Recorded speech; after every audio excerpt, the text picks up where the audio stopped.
que c'est son rôle ? Alors évidemment, c'est pas son rôle et évidemment c'est une entrée en campagne. C'était un grand meeting de lancement de la campagne, d'une campagne qui flotte, voire d'une campagne qui coule.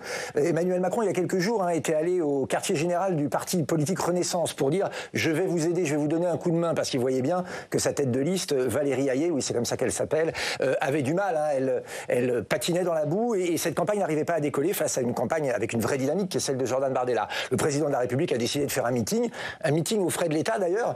Je pose la question de savoir si le coût de ce meeting organisé par l'Élysée sera remis dans les comptes de campagne de Madame Hayé, parce que clairement c'est utiliser les moyens de l'État pour faire la publicité d'une liste politique, ce qui est tout à fait interdit. Mais le président de la République est sans limite, il est en pleine panique, il sent bien qu'il va droit dans le mur, donc il s'agite, il essaye de sauver ce qui reste sauvable.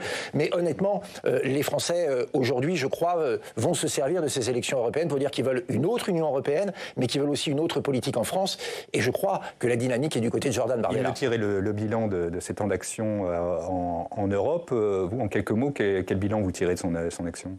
Écoutez, c'est très simple. On a un président de la République qui s'estime plus européen que français et qui va, je l'imagine tout à l'heure...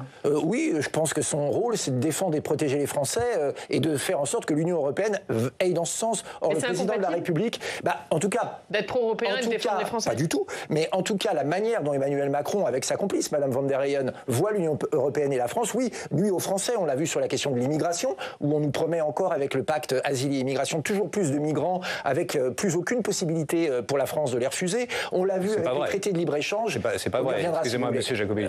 On y reviendra. Avec les traités de libre-échange qui ont ruiné notre agriculture, on le voit avec ces normes absurdes qui s'en prennent notamment aux automobilistes. Bref, on a un président de la République qui, je crois, nuit clairement au sort de la France, qu'il a sacrifié sur l'autel européen. Nous, on a une autre vision de l'Union européenne, une Union européenne des nations, celle qui aide, celle qui protège, celle qui protège nos agriculteurs, nos industriels, qui nous protège d'une immigration massive.